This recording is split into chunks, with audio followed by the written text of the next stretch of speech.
AQA GCSE Religious Studies A.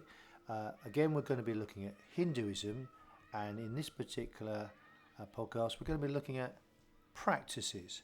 So, Mr. A, worship. What sort of places would a Hindu go to worship? Yeah, important. So we're looking at what Hindus do now, the actions of Hindus, and of course very important that they should worship. A Hindu can worship in a particular sacred building called a mandir. I suppose you might call that a Hindu temple, the mandir.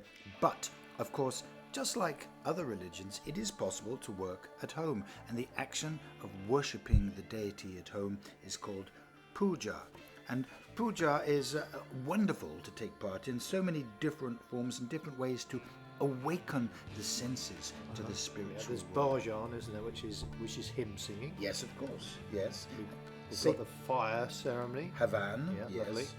And let's not forget Darshan. Darshan, which is the eating of blessed food.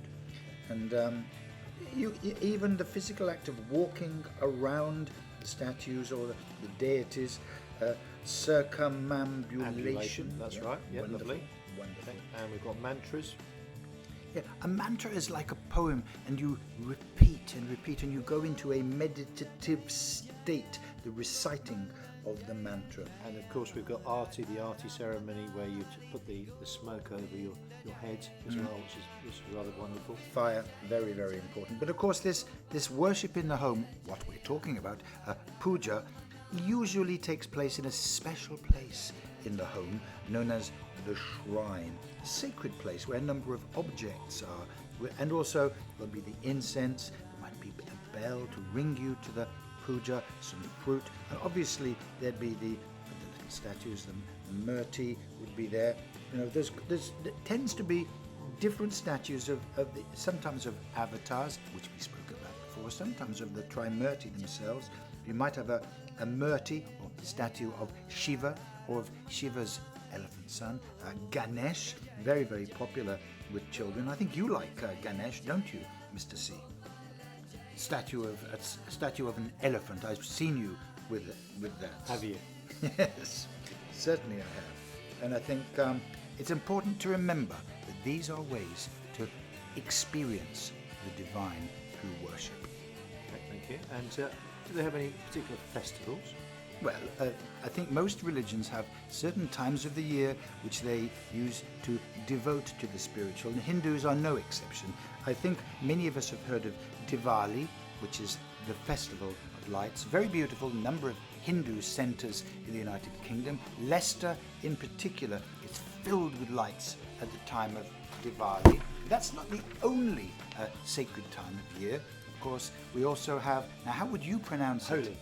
Very good, Mr. C. Some people say Holi. Some people say, okay, Holi, the holy time of year, which again is about colours. And for Hindus, it's celebrating that victory of good over evil, and the colours, the vibrant colours, will celebrate that. And also the story of Rama and Sita, I think you'll find as well, Mr. A. Yes, I suppose so. Quite right. Mr. A, do Hindus have anybody to tell them what to do in this sort of religion?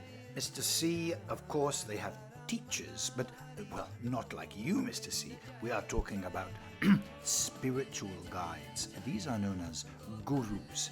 A guru is a spiritual teacher who will help you in your path towards achieving spirituality, Mr. C. There's quite a few different ones, isn't there, as well? There's like sannyasis and gurus, so there's quite a lot of different ones that you could actually be the pupil of, I suppose. Of course, Mr. C. Various different types of guru. And have they got any sacred cities which are very, very important to them?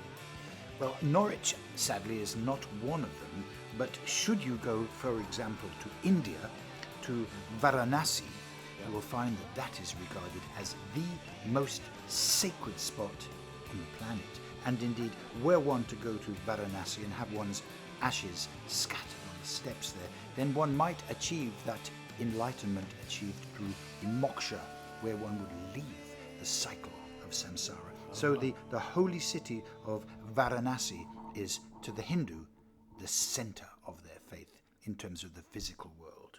And sort of you can go on like pilgrimages to that particular city. Can't Indeed, you? a sacred journey, perhaps the most significant to the Hindu, occurs once in 12 years and is known as the Kumbh Mela. And again, once taking part in that sacred pilgrimage, one can become closer to the divine. That's right, because if you can bathe in the River Ganges at the Kumbh Mela, all your karma, all your bad karma is taken away, Mr. A. Washing away, I mean, I hate to use the word sin because, of course, it's a Christian word, but yes, to achieve good karma and to wash away the bad karma, bathing in the Ganges at the time of Kumbh Mela is an enrichment for the soul. And what could that lead to? Well, of course, as I said before, Mr. C, what happens, as you know, is you are, in a sense, trapped in the cycle of samsara. Birth, life, death, rebirth, continuing. But sooner or later, one hopes that Atman, the soul, will be released from the cycle. And that release is known as moksha. So attending a pilgrimage or visiting Varanasi is a way to achieve good karma, to bring about, hopefully, that wonderful moksha, that release where your soul merges with Brahman, the spiritual force of the universe. Lovely. So if you weren't going on your pilgrimage and you weren't bathing in the Ganges, you could do other practices, I think, which would help you achieve enlightenment, wouldn't it? So, yes, and I think there are different types of yogas. Well, yes, these are rituals that a Hindu can take part in order to become closer to the divine, and we call this the different yogas.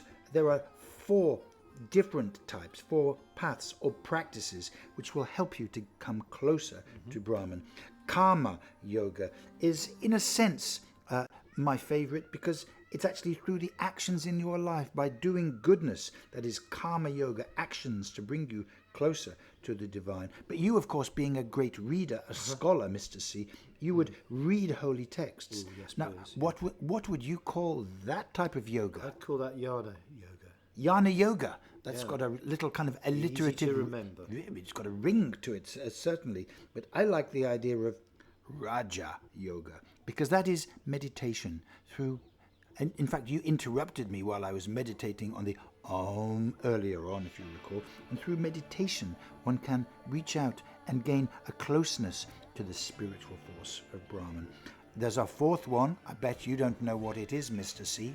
I think it's to do with worship, and I think it's called Bhakti yoga. Bhakti yoga. Absolutely right. In other words, devotion to worship, where you feel you have to worship, you want to worship, you need to worship to become divine. Last couple of things on this, Mr. A. You were talking something to do with service or something. Well, I was saying the actions of one's life bring one closer to achieving moksha. And so if one in one's life is selfless, in other words, not selfish, but one can help others, selfless service to others, then one is taking part in, it sounds odd, taking part in sewer. Now, I know that sounds a little bit strange because we know what a sewer is. It sounds fine to me. And what about this idea of not harming living beings? Well, it's almost a contradiction. It is a strange idea because we know that life can be a very, very violent experience. But for the Hindu, part of their dharma, part of their duty is to respect living things. So ahimsa is the principle of non-violence, of not harming living things, so that one has a sensitive, spiritual approach to life. Ahimsa, the spirit of non-violence. Sounds exactly like you, Mr. A.